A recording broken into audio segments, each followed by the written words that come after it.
Alright guys, welcome to RC Mojo. More Lowride pumpkin this week. Last time we put the two big bits of the chassis together and fitted the motor. Right then, off we go. Step 12. We'll be needing the tower and the links we made last time. The two drive cups, 4 12mm self-tappers and 2 O-rings. Drive cups first. The manual wants us to grease them up, but since we've got a full set of bearings we really don't need to.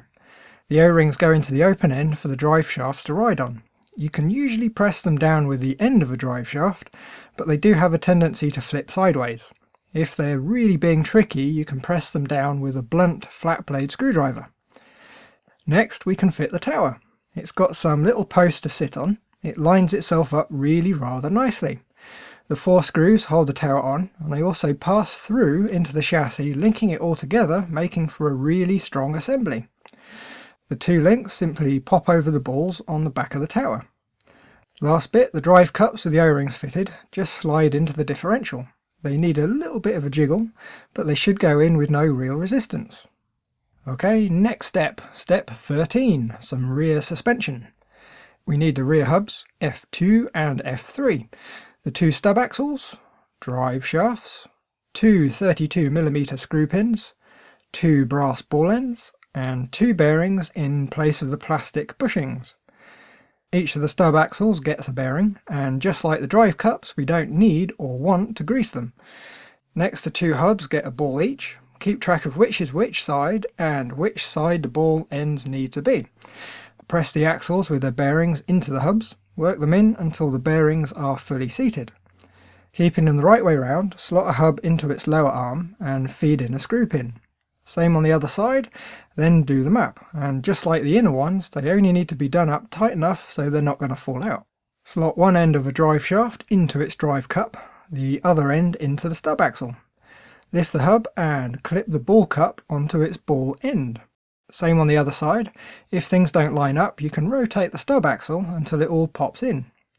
The hub should move up and down nice and smoothly. If there's any binding, now's the time to find and fix it. Okay, step 14, the damper mount. We need the mount, E1, and 2 15mm self-tappers. There's not much to this one. The mount just sits on the back of the tower and the 2 screws get installed and done up.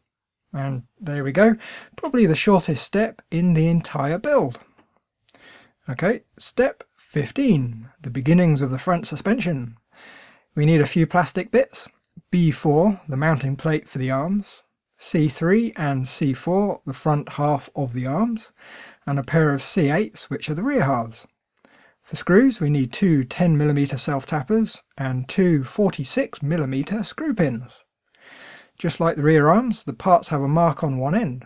They will fit if you don't match them up, but they will bind up quite badly. When you've got them the right way around, fit one of the self-tappers to hold them together. The arms are of course sided, so keep track of which is which. Slide the arms on and install the screw pins. As usual, they don't need to be done up tight, just make sure they're all the way in. And there we go, one neat little assembly. Step 16, we're mounting the front assembly to the chassis. From the parts tree, we'll need E11, the mount for the suspension links and the steering.